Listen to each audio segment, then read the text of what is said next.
يا أبا هريرة اتق المحارم تكن أعبد الناس. وقال عليه الصلاة والسلام: الدنيا كلها متاع، خير متاع الدنيا المرأة الصالحة. وقال رسول الله صلى الله تعالى عليه وسلم: أخلص دينك يكفيك العمل القليل، أو كما قال عليه الصلاة والسلام. اللهم صل على سيدنا ومولانا محمد وعلى آل سيدنا ومولانا محمد وبارك وسلم। আল্লাহ পাক জাল্লা জালালুহু আমাদের সবাইকে মাফ করে দেন। আল্লাহ পাক আমাদের সবার উপর রহমত, শান্তি, বরকত নাজিল করেন।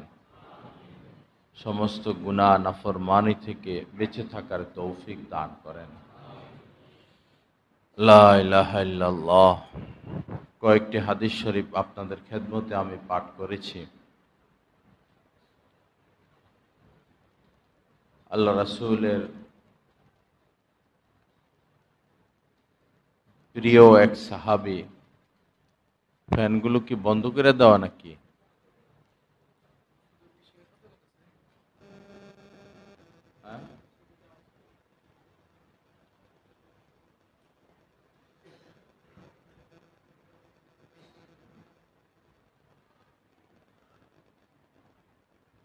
আল্লাহ সাল্লাল্লাহু আলাইহি ওয়াসাল্লাম।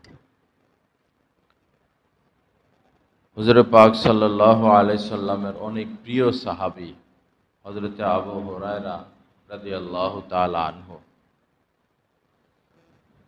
ওনাকে নবীজি বিশেষ এক পরামর্শ দিলেন কিভাবে তিনি সবার উপরে চলে যাবেন। যত ইবাদতকারী আছে কিভাবে তিনি শ্রেষ্ঠ ইবাদতকারী হবেন। সংক্ষেপে নবীজি হযরত আবু হুরায়রা রাদিয়াল্লাহু তাআলা আনহুকে বললেন, ইয়া আবা হুরায়রা ইত্তাকিল মাহারিম। হে আবু হুরায়রা, সমস্ত গুনাহ থেকে বেঁচে থাকো। তাকুন আবাদান নাস, তাহলে তুমি শ্রেষ্ঠতম ইবাদতকারী হিসাবে গণ্য হইবা, শ্রেষ্ঠ ইবাদতকারী হয়ে যাবা। তো বোঝা গেল ইবাদতের মধ্যে শ্রেষ্ঠতম ইবাদত হচ্ছে তাকওয়া হাসিল করা। বাহ্যিকভাবে বহু মানুষ দেখা যায় অনেক ইবাদত করে, তাসবিহ টিপে, তাহাজ্জুদ পড়ে, ইশরাক পড়ে, সারাদিনই জিকির আজকার করে, কিন্তু একটু পরে আবার গুনাহও করে বসে, গীবতও করে, এবং দিলের ভিতরে হিংসা, দিলের ভিতরে বিদ্বেষ, ঘৃণা, সাম্প্রদায়িকতা। তো এই মানুষের এই নফল ইবাদতের দ্বারা আয়াত থেকে তাদের ব্যয় বেশি হয়ে যায়। একজন মানুষ খুব জিকির আজগার করে কিন্তু আবার গীবত করে বসে, কুদৃষ্টিও করে বসে। আরেকজন স্বাভাবিক থাকে, হাসি খুশি, স্বাভাবিক, কিন্তু তিনি গুনাহ করেন না। তো যিনি গুনাহ করেন না তিনি ওই সার্বক্ষণিক জিকির কর্নেওয়ালার থেকে হাজার হাজার কোটি কোটি গুণ ঊর্ধ্বে, কোটি কোটি গুণ ঊর্ধ্বে তার স্তর। কারণ একটা গুনাহ করলেই মানুষ সমস্ত নূর হারিয়ে ফেলে, সমস্ত নূর। সারা জীবন যত নেক আমল করল আর একবারও যদি কুদৃষ্টি করে তো সকল নেক আমলের সকল নূর সে হারিয়ে ফেলে, নূর বের হয়ে যায়। এজন্য আসল হলো গুনাহমুক্ত থাকা। আখলিস দীনাক ইয়াকফিকাল আমালুল কলিল। নবীজি বলেছেন তোমার দিনকে খাঁটি করো, পরিশুদ্ধ করো, পরিমার্জিত করো, স্বচ্ছ করো, দিনকে স্বচ্ছ করো। ইয়াকফিকা আমালুল কলিল, তোমার নাজাতের জন্য অল্প আমলই যথেষ্ট হয়ে যাবে। দিলকে পরিষ্কার রাখা, কাহারও প্রতি বিদ্বেষ না রাখা, ঘৃণা না রাখা, আসাবিয়াত যেটা সাম্প্রদায়িকতা, দলাদলি, আমার দল এটাই শ্রেষ্ঠ, সবাই আমার সাইডে আসুক, আমি যে লাইনে দিনে খেদমত করি সবাই তো ভুলের মধ্যে আছে, শুধু আমারটাই হক, আমার সাথে যারা তারাই হক আর সব গোমরা, এরকম ধারণা কখনো না রাখা, এরকম চিন্তা না রাখা, সবার প্রতি উদার হওয়া, সেই কামেল মুসলমান যে সকল মুসলমানের জন্য দোয়া করে। আর দিন ওয়ান নাসিহা, দিন মানেই হচ্ছে সকলের কল্যাণকামী হওয়া, সকলের ভালো কামনা করা। হ্যাঁ, আমি বিএনপি আওয়ামী লীগ দেখতে পারি না, ধ্বংস হয়ে যাক, কেউ আওয়ামী লীগ বিএনপি দেখতে পারে না, ধ্বংস হয়ে যাক, না, এমন কামনা ঠিক না। সবার জন্য দোয়া করা চাই। আমার শায়েখ দামাত বারাকাতুমের সাথে আমাদের ভৈরবের একটা ছেলে দেখা করছিলেন, পরে হযরত বলছেন বাড়ি কোথায়, তো সে বলল ভৈরব। তো হযরত এক পর্যায়ে বললেন যে আমি তো দোয়া করতেছি, দোয়া করি ভৈরবকে যেন আল্লাহ পাক জেলে বানাইয়া দেয়। দেখেন, উনি তো ভৈরবের মানুষ না। আমরা এরকম আলেম খুব কম দেখেছি যিনি নিজের দেশের জন্য এত দোয়া করেন। নিজের দেশের জন্য দোয়া করেন, আল্লাহ এই দেশে আপনি স্বর্ণের খনি দান করেন, তেলের খনি বাড়াইয়া দেন, গ্যাসের খনি বাড়াইয়া দেন, আয় রোজগার বাড়াইয়া দেন। যারা মুখলেস, যারা আল্লাহওয়ালা, তারা অন্তরের ভিতরে কালি রাখে না। আমরা ইবাদতও করি আর আমাদের অন্তরের ভিতরে কালির দাগ, কালো কালো দাগ, এই দাগ পরিষ্কার করতে হবে। স্বার্থবাজ মানুষ কখনো আল্লাহর প্রিয় হতে পারে না। সবারই উদ্দেশ্য দিন প্রতিষ্ঠা করা, যার মাধ্যমে প্রতিষ্ঠা হচ্ছে হোক। কাহারো দ্বারা যদি দিনের কাজ হয়, অন্যদের উচিত তাকে সাপোর্ট করা, যে ভাই সে আগায়া গেছে, তার জন্য দোয়া করি, তাকে সহযোগিতা করি, দিল পরিষ্কার রাখি। কেন আমাদের মধ্যে এত হিংসা থাকবে? কেন এত মারামারি? কেন এত কাটাকাটি? মাকসাদ যদি দিন হয়, মাকসাদ যদি আল্লাহর সন্তুষ্টি হয়, কোনো দলাদলি এই দেশে তৈরি হইত না। মাকসাদ হয়ে গেছে পদ, আমাদের মাকসাদ হয়ে গেছে পদের লোভ। ইসলামী দলগুলো এক হতে পারে না এই পদের কারণে, কেবলই পদের কারণে। আমার দলে সবাই এসে যোগ দেয়, এটা তো কাম্য না। সবার দল বাদ দেন, সবাই সকল মতামত বাদ দিয়ে একজন হক্কানি আলেমকে সামনে রেখে এক হয়ে যান না। পদ ছাড়তে অসুবিধা কি? আজ নয় কাল পদ তো ছাড়তে হবে। একজন মানুষ কি সারা জীবন চেয়ারম্যান থাকতে পারে?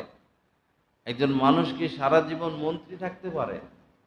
হযরত আবু বকর সিদ্দিক রাদিয়াল্লাহু তাআলা আনহু এত বড় মানুষ, সারা জীবন তো তিনি খলিফা থাকতে পারেন নাই। হযরত ওমর তো সারা জীবন খলিফা থাকতে পারেন নাই। আল্লাহ রাসূলের নাতি হযরত হাসান রাদিয়াল্লাহু তাআলা আনহু অর্ধ জাহানের উপরের বাদশা ছিলেন তিনি। হযরত আলী রাদিয়াল্লাহু তাআলা আনহুর পরে পরামর্শক্রমেই হযরত হাসান রাদিয়াল্লাহু তাআলা আনহু খলিফা নিযুক্ত হন। তিনি খলিফা, 6 মাসের উপরে তিনি খলিফা ছিলেন। মানুষ এটা জানেও না। অর্ধ জাহানের উপরে ওনার ওই সময় খেলাফত কায়েম হয়েছিল। পরবর্তীতে ওনার আব্বার সাথে তো হযরত মুয়াবিয়া রাদিয়াল্লাহু তাআলা কিছু মতানৈক্য ছিল।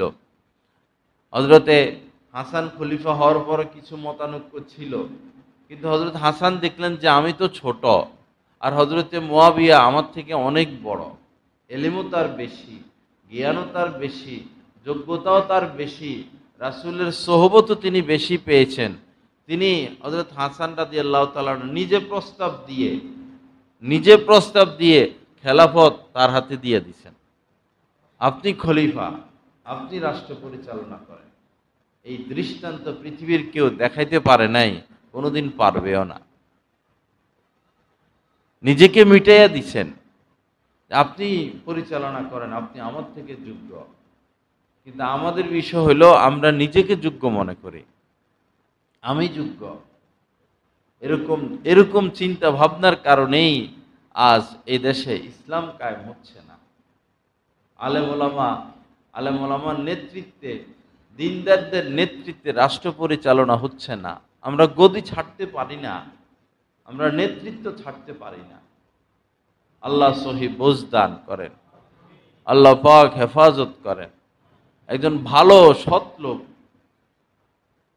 যার প্রতি সবার নির্ভরশীলতা, যার প্রতি সবার আস্থা, যার প্রতি কোনো মতানৈক্য কেউ করে না, করবে না, যিনি যোগ্য, এরকম একজন নয়, বহু আলেম এদেশে আছেন। সবাই সবার দলের চেয়ারম্যানই বাদ দিয়া, যে আমরা আমাদের চেয়ারম্যানই বাদ দিলাম, সচিবের পদ বাদ দিলাম, আমিরের পদ বাদ দিলাম, আমাদের দল বাদ দিলাম, দলের কথা বাদ দিলাম, উনি সবার মধ্যে শ্রেষ্ঠ, উনাকে আমরা আমির বানাইয়া উনার নেতৃত্বে আমরা নির্বাচন করব। মানুষ বাধ্য হবে এই এই আলেম ওলামাদেরকে ভোট দিতে। স্বেচ্ছায় মানুষ ভোট দিয়ে দিবে যে ওনারাই রাষ্ট্র পরিচালনা করবে। নৌকাওয়ালারাও রাষ্ট্র চালাইছেন, আমরা দেখছি। ধানের শীষওয়ালারাও রাষ্ট্র চালাইছেন, সকলে দেখছেন। দেশের কিছু হয় নাই, দেশ পুঙ্গ, দেশ শেষ, দেশ বরবাদ, আরো নিচের দিকে যাচ্ছে, আরো নিচের দিকে যাচ্ছে। দুই পরিবার, দুই মহিলা আর তাদের সাথে সম্পৃক্ত 400-500 মানুষ এই দেশটাকে শেষ করে দিচ্ছে, আরো শেষ করে দিবে। লা ইলাহা ইল্লাল্লাহ। আল্লাহ পাক আমাদেরকে মাফ করে দেন, আল্লাহ পাক আমাদেরকে দিনকে সামনে রাখার তৌফিক দান করেন। সমস্যা হলো দিলে, সমস্যা হলো দিলে। আমাদের দিল স্বচ্ছ না, আমাদের দিলটা বড় না, আমাদের দিলটা সংকীর্ণ, অনেক সংকীর্ণ, বেশি সংকীর্ণ। যার বক্ত হলাম তো হলামই হলাম, সে হাজারো অপরাধে লিপ্ত থাকুক বা লিপ্ত হোক, সেদিকে দেখি না, আমাদের মহব্বত দূর হয় না। এই হচ্ছে সমস্যা। বাবা, দিলকে বড় করি। লা তাবাগাজু, নবীজি বলেছেন, পরস্পর দুশ্মনী রেখো না, পরস্পর দুশ্মনী রেখো না, দুশ্মনী খতম করে দাও। আপনি কাহারও প্রতি দুশ্মনী রাখবেন, আপনি কোনোদিন মুত্তাকি হতে পারবেন না, আপনি কোনোদিন আল্লাহ পাকের সান্নিধ্য পাবেন না, আল্লাহর মহব্বত আপনার ভিতরে আসবে না যদি কোনো মুসলমানের প্রতি আপনি দুশ্মনী রাখেন। আশিদ্দাউ আলাল কুফার রুহামাউ বাইনাহুম, কোরআনে কারিমে আল্লাহ পাক সাহাবাদের গুণ বর্ণনা করেছেন, তারা কাফেরদের ক্ষেত্রে ছিলেন কঠোর। আশিদ্দা, সবচেয়ে কঠোর, সবচেয়ে কঠিন। আর পরস্পর ছিলেন রুহামাউ বাইনাহুম, নিজেরা ছিলেন পরস্পর মহব্বত, ভালোবাসা, হৃদ্যতা, আত্মীয়তার মতো পরস্পর একজনের সাথে আরেকজনের মহব্বত। কিন্তু আমাদের ভিতরটা নষ্ট হয়ে গেছে, একদম বেশি খারাপ হয়ে গেছে ভিতরটা। লা তাবাগাজু, দুশ্মনী রেখো না। দুই মসজিদ পাশাপাশি, এক মসজিদওয়ালার সাথে আরেক মসজিদওয়ালার দুশ্মনী। দুই মাদ্রাসা পাশাপাশি, এক মাদ্রাসাওয়ালারা আরেক মাদ্রাসাওয়ালাকে মেনে নিতে পারে না, এটা ধ্বংস হয়ে যাক, এটা বলতেছে এটা ধ্বংস হয়ে যাক। ভাই, মাদ্রাসার দ্বারা তো দিন উদ্দেশ্য, তো কেন আমরা দুশ্মনী রাখবো ভিতরে? কেন আমাদের মধ্যে দলাদলি? সবাই নিজের আমিত্ব খাটাইতে চায়, টাকার প্রভাব খাটাইতে চায়, ক্ষমতা খাটাইতে চায়।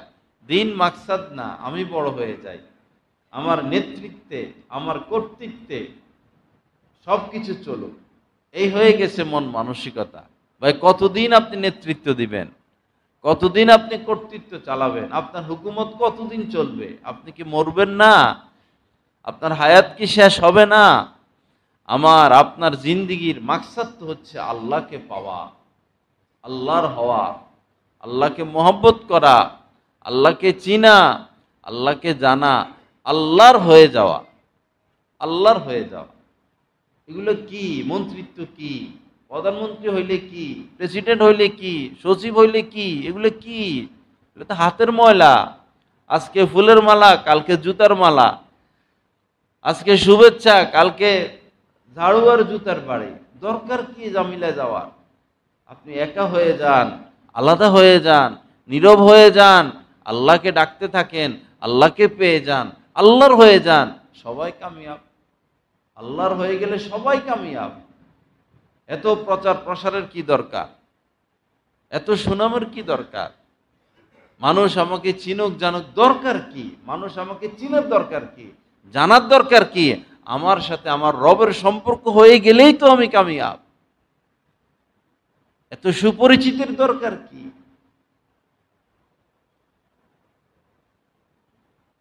এরকম মজলিস বসতো তো নবীজি এসে যেখানে জায়গা পাইতেন সেখানে বসে যাইতেন। এসে যে একবারে সামনে বসতে হবে এরকম না। আর আমাদের কাহুকে কাহুকে সামনে বসতে দিল না কেন? চেয়ার বড়টা দিল না কেন? বহু বক্তারা পোস্টার দেখে, যদি দেখেন নিজের নামটা উপরে নাই, ওই মাহফিলে আর আসে না। নাম নিচে দিল কেন? যারা এখন ওয়াজ মাহফিল করে, এক একজন কোটি কোটি টাকার মালিক। তো সে নিজেই তো দুনিয়াদার, আপনাকে কিসের দুনিয়ার থেকে সে বাঁচাবে? কোটি কোটি টাকার মালিক। একজনকে বলেন না যে শুধু ভাড়ার টাকা দিব, আসেন আমাদের এলাকা, আপনার অনেক চাহিদা, একটা প্রোগ্রাম করে দেন। একজনকে বলেন, দেখেন কেউ কে রাজি করাইতে পারেন কিনা। অথচ এরা তো শত শত কোটি টাকার মালিক। যারা দিন কায়েম করবে তাদের হাতেই দিন ধ্বংস হচ্ছে। শুধু দুনিয়া আর দুনিয়া, দুনিয়া আর দুনিয়া। লা ইলাহা ইল্লাল্লাহ। আল্লাহ পাক আমাদেরকে মাফ করে দেন। আল্লাহ পাক সহি বুঝ দান করেন। আল্লাহ পাক আমাদেরকে গুনাহ আর নাফরমানি থেকে বেঁচে থাকার তৌফিক দান করেন। আমার ভাইরা, তাকওয়া হচ্ছে শ্রেষ্ঠ সম্পদ, তাকওয়া হচ্ছে শ্রেষ্ঠ ইবাদত। এই তাকওয়ার মাধ্যমে, তাকওয়া হচ্ছে সেতু, এই তাকওয়ার মাধ্যমে আপনি আল্লাহকে খুঁজে পাবেন, আর কোনো মাধ্যম নাই। তাকওয়া থাকতে হবে। মূল মাকসাদ আল্লাহকে পাওয়া, রাস্তা তাকওয়া, ইত্তেবায়ে সুন্নত, ইত্তেবায়ে শরীয়ত।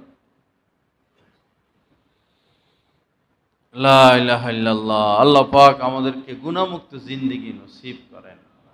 এজন্য ভাইরা 24টা ঘন্টা বাস গুনাহমুক্ত থাকা, গুনাহমুক্ত থাকা। বিশেষ করে দিল, কাহারও প্রতি বিদ্বেষ না রাখা, হিংসা না রাখা, কারো ক্ষতির অপেক্ষা না থাকা, কারো দুশ্মনী না করা। আপনি ওই সময় কামেল মুসলমান যখন কেউ আপনাকে তলোয়ার নিয়ে হত্যা করার জন্য আসতেছে, আপনি ওই সময় তার জন্য দোয়া করতেছেন, আল্লাহ তাকে মাফ করে দেন, তার জন্য জান্নাতের ফয়সালা করেন, তাকে আপনার ওলি হিসেবে কবুল করেন, বাইজিদ বুস্তামি হিসেবে কবুল করেন। যে আপনাকে হত্যা করতে আসতেছে, আপনি তার জন্য দোয়া করেন। নবীজি আবু জাহেল, আবু লাহাবের জন্য দোয়া করছেন না? আবু জাহেল ওমরের জন্য দোয়া করছেন না? ওই সময় সেরা ছিল ওমর আর আবু জাহেল। তো নবীজি বলছেন যে দুইজনের একজনকে হেদায়েত দিয়ে ইসলামকে আপনি শক্তিশালী করেন। আল্লাহ পাক হযরত ওমরকে হেদায়েত দিয়ে দিয়েছেন, ইসলামকে শক্তিশালী করেছেন। আজীবনই নবীজি দোয়া করে গেছেন, খতামাল্লাহু আলা কুলুবিহিম। আল্লাহ পাক আয়াত নাজিল করছেন, এই আবু জাহেল, আবু লাহাব, উতবা, সাইবা, মোহর মেরে দিছি এদের অন্তরে, কারণ ওরা আপনাকে কষ্ট দিছে, আপনাকে গালি দিছে, ওরা সীমা লঙ্ঘন করেছে, সীমাতিরিক্ত খারাপ আচরণ করেছে। এদের কপালে আর হেদায়েত নাই। নবীজি জানেন এই আয়াত, নবীজি জানেন এই আয়াতের সর্বাধিক ব্যাখ্যা নবীজি জানেন। এরপরও বারবার নবীজি আবু জাহেল, আবু লাহাবের ঘরে গেছেন, দাওয়াত দিছেন, তাদের জন্য দোয়া করছেন। তার দায়িত্ব তিনি পালন করছেন, তার দায়িত্ব তিনি পালন করছেন। আজ উম্মতের প্রতি আমাদের দয়া মায়া দেখা যায় না, শুধু নিজের দল ভারী করা, দল ভারী করা, উম্মতের প্রতি দয়া মায়া নাই, নিজেদের সাইডটা ভারী করা, সবাই আমার সাইডে আসুক, আমার দলে আসুক, আমাদের সাথে আসুক। এটা কেমন নিচু কথা হলো ভাই। কেউ হেদায়েত পাইয়া যাক, সবাই আল্লাহ আল্লাহ হইয়া যাক, সবাই নামাজি হইয়া যাক, সবাই দিনদার হইয়া যাক, সবাই আল্লাহর ওলি হইয়া যাক, সবাই জান্নাতে চলে যাক, আমিও জান্নাতে চলে যাই, এই না হবে কামনা।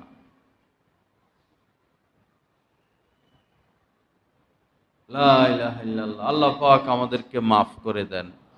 গত সরকার যখন ক্ষমতায় ছিল, তা আমি বারবার এ কথা এখানে বলেছিলাম যে এর আগে যে সরকার ছিল,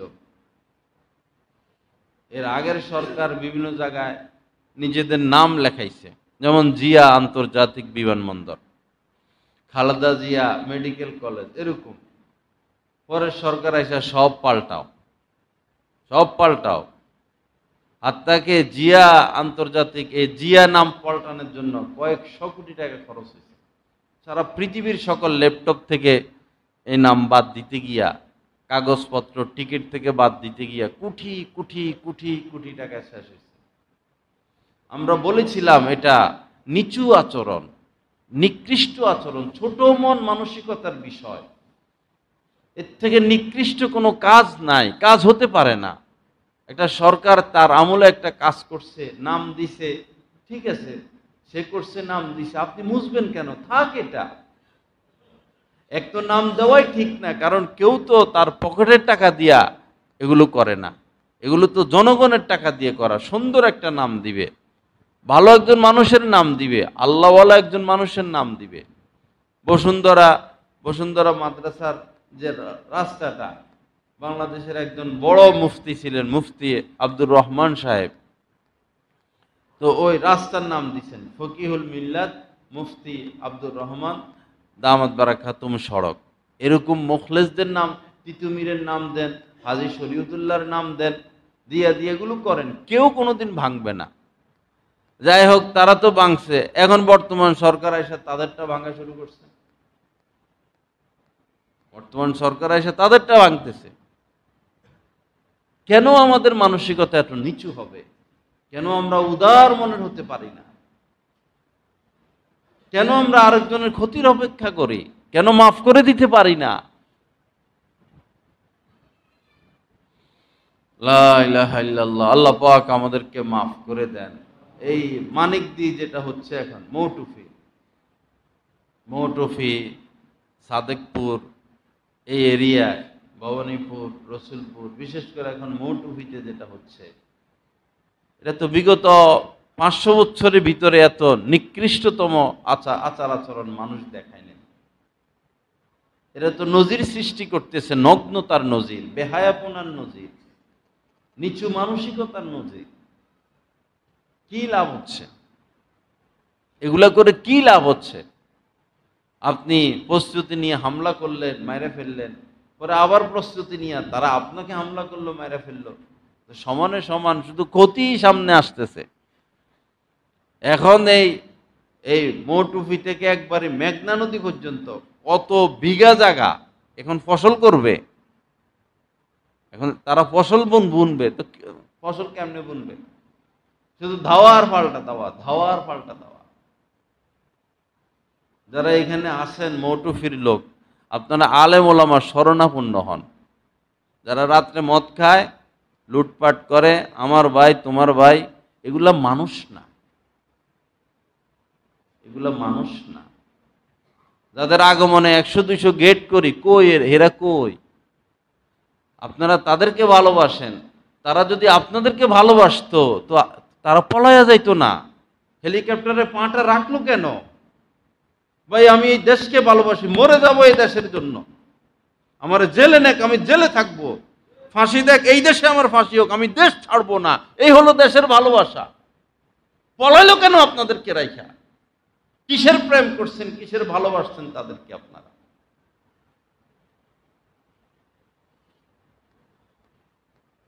এই এমপি মন্ত্রী এরা শেষ করে দিল দেশকে। খবর নিয়ে দেখেন কত গ্যাস এই দেশে। এই যে বামনবাড়িয়া গত পরশুদিন আসছি, জায়গায় জায়গায় গ্যাস, জায়গায় জায়গায় গ্যাস। কোন দেশে এত গ্যাস আছে? এই দেশে সকল উদ্ভিদ, সকল তরকারি, সকল ফলমূল সবকিছু হয়।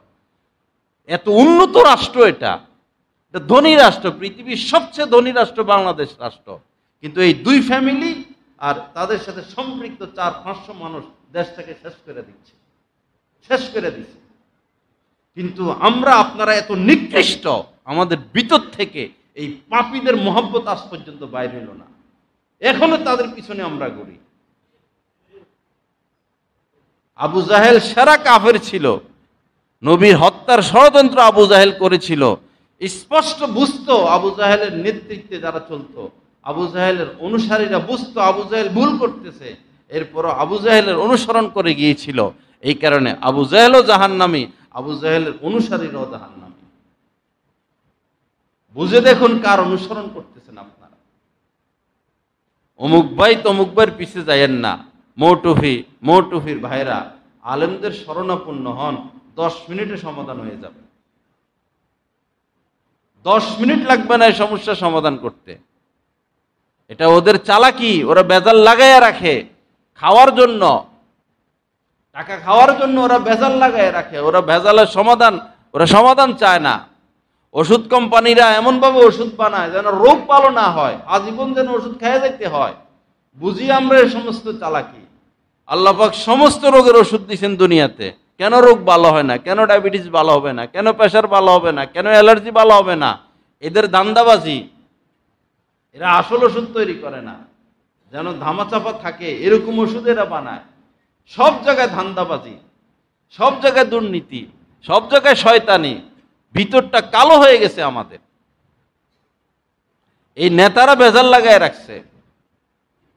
চোরকে বলে চুরি কর, আর মালিকরে বলে সজাগ থাক। এই হচ্ছে আমার ভাই তোমার ভাইদের অবস্থা। আর আমরাও তাদেরকে ভালোবাসি আমাদের স্বার্থের কারণে। আমাদের কিছু স্বার্থ আছে সেখানে। কয়দিন করবেন এগুলা? বয়স তো হয়ে গেছে 60, 50, 70, মরবেন না, হিসাব দিবেন না। আল মারউ মা মান আহাব্বা, যার অন্তরে যার প্রতি ভালোবাসা, তার হাসর হবে তার সাথে। আনতা মা মান আহবাবতা, তুমি যাকে ভালোবাসো তোমার হাসর তার সাথে, তোমার অবস্থান তার সাথে মৃত্যুর পরে। যারাই আছেন ওই সাইডের, আপনাদের অনুরোধ দোনো পক্ষ আলেমদের শরণাপন্ন হন, আলেমদের কাছে যান, তারা উত্তম সমাধান করে দিবে। এভাবে ঝগড়া লাগাইয়া বরবাদ। কয়দিন আর জোর খাটাইবেন? দোনো পক্ষেরই জোর আছে, দোনো পক্ষই শক্তিশালী, কেউ কেউ থেকে কম না। আমি একবার দেখছিলাম এই ছোট একটা হাঁসের বাচ্চা, তো মানে হাঁস কিন্তু দুর্বল। এরে আইসা সবাই, অন্য হাঁসগুলো আইসা এরে ঠক্কর মারে, খাইতে দেয় না, অবহেলা করে, নির্যাতন করে, জুলুম করে। এ বেচারা দুর্বল। পরে দেখলাম মার খাইতে খাইতে হাঁস এটা পরে এমনভাবে ফুসে উঠছে আর এমনভাবে দৌড়ানি মারছে, ওই 10-12টা হাঁস দৌড়া পরে এলাকা ছাড়ছে। আমার নিজের চোখে আমি দেখছিলাম। মানুষের শরীরে যখন জিদ আসে, আপনি 100 আর উনি একা, সে যে একা, সে তার মাথায় এটা থাকে না। এমন স্পিরিট আসে 100 জনকে সে পরাভূত করে ফেলে। আল্লাহ রস্তে এগুলো বাদ দেন আপনারা। উভয় পক্ষ অবিচার অত্যাচার বাদ দেন, নেতা খেতা বাদ দেন, আলেম ওলামা শরণাপন্ন হন। আলেম ওলামা উত্তম সমাধান করে দিবে। এখানে আছে, দোনো পক্ষের লোক এখানে আছে, শতাধিকের উপরে আছে। আমরা গেছিলাম মারামারি থামাইতে ওই দিন। পরে যাইতে যাইতে দেরি হয়ে গেছে, 11টা-10টা বাজে গেছে। সকালে যাওয়া দরকার ছিল। তো যাইয়া দেখি যে শুধু কে কারে খুন করবে এই চিন্তা, কে কারে মারবে। আরো সব ওর ধারালো অস্ত্র। মারামারি করবো তোমরা লাঠি নিয়ে যাও, অন্তত হাতে লাঠি থাক, তাও তো একজন মানুষের জীবন বাঁচত। লাঠি নিয়ে মারামারি করো, একদম ধারালো অস্ত্র। লাগলেই শেষ, বুকে লাগলেই শেষ, মাথা লাগলেই শেষ। এগুলো পশুত্ব, উভয় পক্ষ পশু হয়ে গেছে। আর উভয় পক্ষরে যে দুই চারটা শয়তান চালায়, এগুলো জ্বালাইয়া দেওয়া উচিত। দুর্যোগ মুড়ে আইনা একবারে পেট্রোল মাইরা এই উভয় পক্ষের নেতা যে 8-10টা আছে জ্বালাইয়া দেওয়া উচিত। এগুলো অমানুষ, নেতাগুলো অমানুষ, এগুলো পশু, হাইওয়ান জানোয়ারের থেকে এরা নিকৃষ্ট। এরা লাগায় রাখছে ঝগড়াটা। নেতৃত্ব যে যে কয়টা জানোয়ারের বাচ্চা, জানোয়ার নেতৃত্ব দেয়, এরাও অমানুষ। এগুলোকে মানুষ বলতে নাই। জানি না কারা, আমি চিনি না তাদেরকে, তবে এটাই স্পষ্ট কথা, এরা অমানুষ, এরা ঝগড়া লাগায় রাখছে। দেশটাকে যেরকম ঝগড়ার মধ্যে লাগায় রাখছে দুই ফ্যামিলির লোক, এই মোটুফি আর এই এলাকার মধ্যে ঝগড়া লাগায় রাখছে এই কয়েকটা লোক মাত্র। আপনারা দিবেন তো ভোট, কারে ক্ষমতা আনবেন আমরা বুঝতেছি তো, কারে আপনারা ক্ষমতা আনবেন, কি করবে সেটাও তো আমরা বুঝতেছি। ক্ষমতা যাওয়ার আগে কি করতেছে সেটা দেখেন না। আপনারা কি অন্ধ? চোখ দেয় না আল্লাহ আপনাকে? চোখ খুলে গেল না আপনাদের? এই চোখ রাখছেন কিসের জন্য? যারা ক্ষমতা যাওয়ার আগে যাদের আচরণ এত নিকৃষ্ট, তারা গদিতে বসে কি করবে বুঝেন না আপনি? আপনার ভিতরে কি মানবতা নাই, অনুভূতি নাই? আপনি মানুষ না, নামটা লিখতে পারেন না, কিসের মানুষ আপনি? চোর গুন্ডাকে ভালোবাসেন, অমানুষকে ভালোবাসেন, মদখোরকে ভালোবাসেন, জিনাখোরকে ভালোবাসেন, লুটপাটকারীকে ভালোবাসেন, অপরাধীকে ভালোবাসেন। কিসের মানুষ আমরা?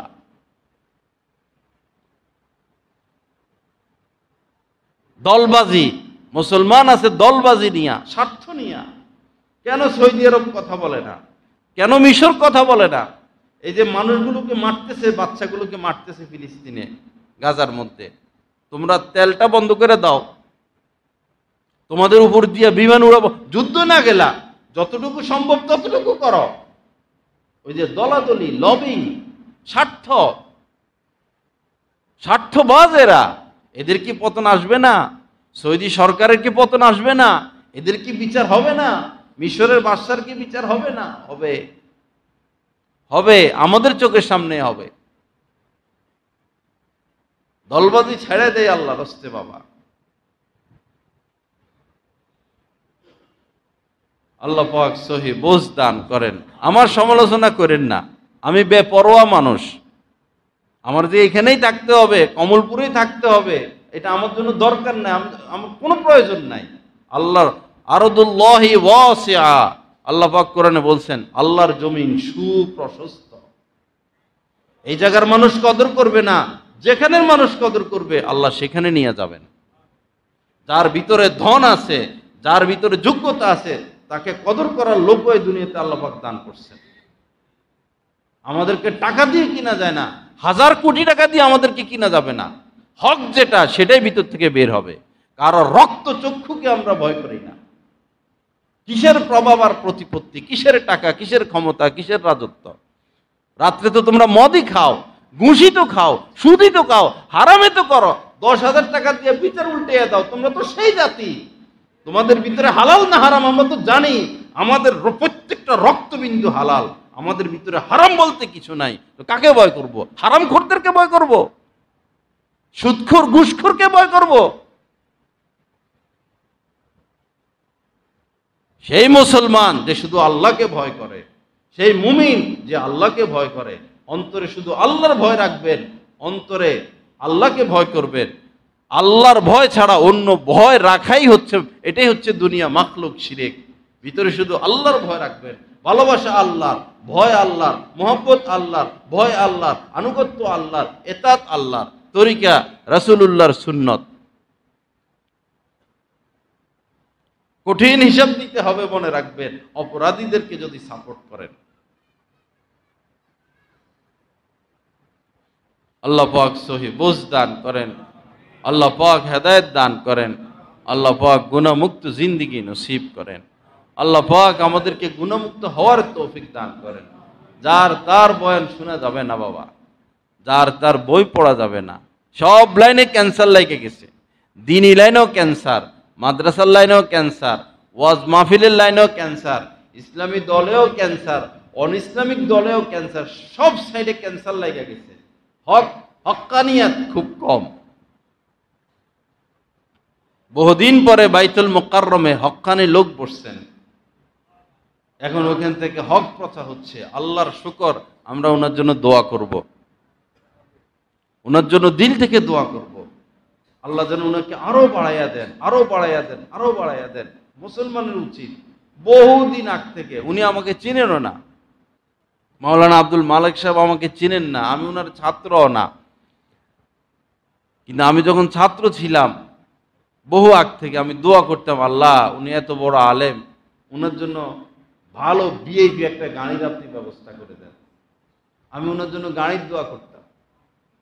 আরো যত ভালো ভালো আলেম হক্কানি আছে, ওনারা তো আর ওয়াজের ধান্দা করে না, ওনারা তো আর ভিডিও করে না। যারা ওয়াজ ভিডিও করে এতদিন মুফতি তকি উসমানী সাহেবের নাম বিকৃত করত, যে তকি উসমানী সাহেব ফতুয়া দিয়েছেন, তকি উসমানী সাহেব ফতুয়া দিয়েছেন, অথচ তকি উসমানী সাহেবের খাস শাগরেদ হচ্ছেন মাওলানা আব্দুল মালিক সাহেব, খাস শাগরেদ। উনি এই মসজিদে বাইতুল মুকাররমের মিম্বারে বসেই ঘোষণা দিয়েছেন, তকি উসমানী সাহেব মসজিদে হারামে, মসজিদে নববীতে ওয়াজ মাহফিলে ভিডিও করতে নিষেধ করেছেন, অনুমতি নয়, নিষেধ করেছেন। হক স্পষ্ট হচ্ছে, হকেরই জয় জয়কার হবে, হকই ইনশাআল্লাহ প্রতিষ্ঠিত হবে। লা ইলাহা ইল্লাল্লাহ। আল্লাহ পাক আমাদেরকে মাফ করে দেন, আল্লাহ পাক সহি বুঝ দান করেন, আল্লাহ পাক হক্কানি আলেমদের সাথে আমাদেরকে থাকার তৌফিক দান করেন। সবার জন্য দোয়া করব, বিশেষ করে দেশের জন্য দোয়া করব। এখন দেশের জন্য বেশি দোয়া করা, বেশি বেশি দেশের জন্য দোয়া করা। দেশ খতরনাক অবস্থা, এই দেশে আমরা থাকবো, এ দেশেই মরবো, এ দেশেই দাফন হবে। এই দেশের জন্য কত বেশি আমাদের দোয়া করা উচিত, এই দেশকে কতটা আমাদের ভালোবাসা উচিত, এই দেশের ইঞ্চি ইঞ্চি মাটি হেফাজত করা আমাদের দায়িত্ব। আরেকটা বিষয় হলো, যত হিন্দু সম্প্রদায় আছে, হিন্দু হোক, খ্রিস্টান হোক, বৌদ্ধ হোক, আল্লাহর হস্তে তাদেরকে আমরা ভিন্ন নজরে দেখব না। তারাও আমাদের দেশের নাগরিক, তারাও আমাদের ভাই, আমরা এক পরিবারের সন্তান, এটা মনে রাখবেন। হিন্দু, খ্রিস্টান, বৌদ্ধ, আমরা এক পরিবারের সন্তান। আমাদের বাবা হযরতে আদম, আমাদের মা হযরতে হাওয়া, আমরা এক পরিবারের সন্তান।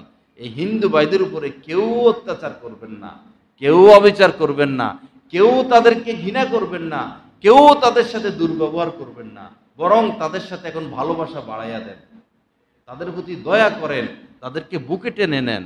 বড় খারাপ অবস্থা হয়ে যাবে আমাদের দেশের। মিথ্যা প্রচার চলতেছে, ইসলামের মধ্যে কোনো সাম্প্রদায়িকতা নাই। মৃত্যুর পরে যার যেটা হবার তার সেটা হবে, এটা আল্লাহর ফয়সালা। দুনিয়াতে এটা আল্লাহরই নির্দেশ যে তাদের সাথে ভালো আচরণ করো, মিলেমিশে থাকো, তাদেরকে ঘৃণার নজরে না দেখা, তাদের জায়গা দখল না করা, তাদের কাছে চাঁদাবাজি না করা। খবরদার কেউ এই কাজ করবেন না।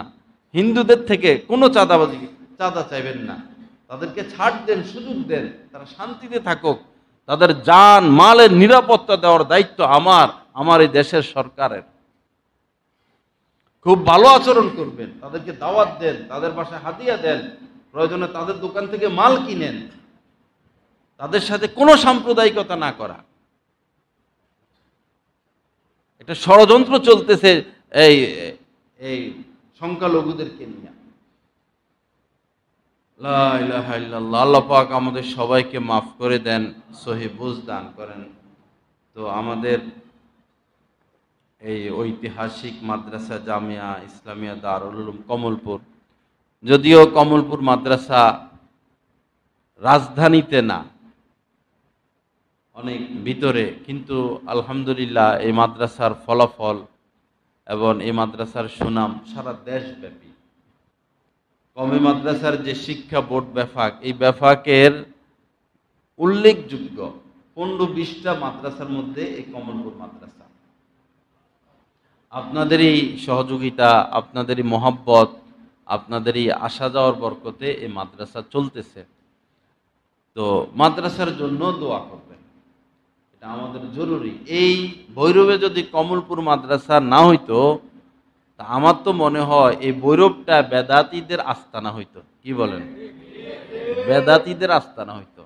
শিরেক বেদাত, এই গাছতলা ঘাট, দূর দূর থেকে এসে মাদক কিনে নিত। এখানে পাইকারি মাদক পাওয়া যাইত। কি একটা নগ্ন এলাকা ছিল এই গাছতলা ঘাট, কি বর্বর ছিল পুরাটা ভৈরব। আজ এই ভৈরব আলোকিত, এই কমলপুর মাদ্রাসা থেকে আলো ছড়াচ্ছে, দিন ছড়াচ্ছে, এলেম ছড়াচ্ছে। সকল মার্কাজগুলোতে জামিলা এতাতিনিয়া, কিন্তু ভৈরব মার্কাজে কোনো জামিলা নাই, কারণ কমলপুর মাদ্রাসার পাশে। ভৈরব মার্কাজে যে এতাতিদের কোনো ইয়ে নাই, ফেতনা নাই, এটা কেবলমাত্র কমলপুর মাদ্রাসার প্রভাব, আর কিছু না। এজন্য এই মাদ্রাসার মানে শুকরিয়া আমাদের আদায় করে যেতে হবে। আলহামদুলিল্লাহ, আপনারা তো সহযোগিতা করতেছেন, করতে থাকবেন। তো আমাদের মাহফিল এই সোমবারে, আজকে তো শুক্রবার, 18 নভেম্বর সোমবারে মাহফিল বাদ আসর থেকে প্রোগ্রাম শুরু হবে ইনশাআল্লাহ। আপনাদের সবার দাওয়াত। প্রধান অতিথি থাকবেন আল্লামা সাজিদুর রহমান সাহেব দামাত বারাকাতুহুম, এবং আরও অনেক ওলামা ইকরাম আছেন, মুফতি ওমর ফারুক সন্দীপী সাহেব, মুফতি জাফর আহমদ দামাত বারাকাতুহুম। ইনশাআল্লাহ সবাই আসবেন। সেই যে ইজতেমা গেছে তবলিগ সংক্রান্ত নিয়া, কত তারিখে না 5 তারিখে, লক্ষ লক্ষ মানুষ সেখানে। ক্যামেরার কি অভাব আছে? হাজার হাজার ক্যামেরা। সেখানে মুফতি জাফর সাহেব বক্তব্য দেওয়ার আগে বলছেন ক্যামেরাগুলো বন্ধ করেন। দেখেন, সব জায়গায় হক আছে, হক্কানি লোক সব জায়গায় আছে, ক্যামেরাগুলো বন্ধ করেন। ওনার বক্তব্যের সময় সকল ক্যামেরা বন্ধ করা হয়েছে, এরপরে উনি বক্তব্য দিচ্ছেন, হক জিন্দা করছেন। গত পরশুদিন আমি গেছি ইয়াতে, এই নদীর ওই থানায়, হ্যাঁ, নবীনগর থানায়, ক্যামেরা, ওয়াজ মাহফিল মানে ক্যামেরা, শয়তানি আর কি, শয়তানি। ক্যামেরা মানে শয়তানি। পরে স্টেজে নিয়ে যাচ্ছে, আমি তো স্টেজে উঠি না, আমি তো তেড়া মানুষ। কে বয়ান করে সেটা আমার দেখার বিষয় না। সে যদি হারাম কাজে করে, আমি তার চোখে আঙ্গুল দিয়ে বলবো যে আপনি হারাম কাজে লিপ্ত আছেন, সে যেই হোক। আমি দাঁড়ায় রইছি, উঠবো না আমি স্টেজে। সব ক্যামেরা সরান আগে। বক্তা বক্তব্য দিতেছে, দেখ কিসের বক্তা এরা, টাকার জন্য আসছে। দাঁড়ায় রয়েছি এক পাশে, আমি সব ক্যামেরা সরাইছে। পরে আমি যাই স্টেজে বসছি, গুণামুক্ত করছি আগে। হক্কানি লোক ছিলেন, আছেন, থাকবেন, কিন্তু আমরা ঘুরি নাহকের পিছনে। এই হলো দুঃখজনক কথা। তো ইনশাআল্লাহ সোমবারে দাওয়াত, সবে আসবেন। আমরা মাদ্রাসার মিটিংয়ে সিদ্ধান্ত নিছি যে কোনো বয়ান যেন ভিডিও না হয়, এটা সিদ্ধান্ত নেওয়া হয়েছে। বাস্তবায়ন যারা দায়িত্ব নিছে তাদের হাতে। তো মাহফিলে অনেক খরচ, প্যান্ডেল, এই সেই নানান কিছু। সবাই আমরা একটু মুক্ত হস্তে কিছু সাহায্য করার চেষ্টা করব। কালেকশন হয়েছে, তেমন কিছু আসে নাই। কেউ 10 টাকা দেয়, কেউ 5 টাকা দেয়, কেউ 50 টাকা দেয়। যে দিত 5000 টাকা সে দেয় 100 টাকা, এরকম কালেকশন আসে নাই। তো রুমাল নিয়ে আসবে। আমরা এই কালেকশন তো কেউ দেখবে না, আল্লাহ দেখবে। আমরা সবাই মুক্ত হস্তে একটু দেওয়ার চেষ্টা করি অল্প সময়ের মধ্যে। আসো, বিসমিল্লাহ। আল্লাহ পাক সবাইকে শরীক থাকার তৌফিক দান করেন।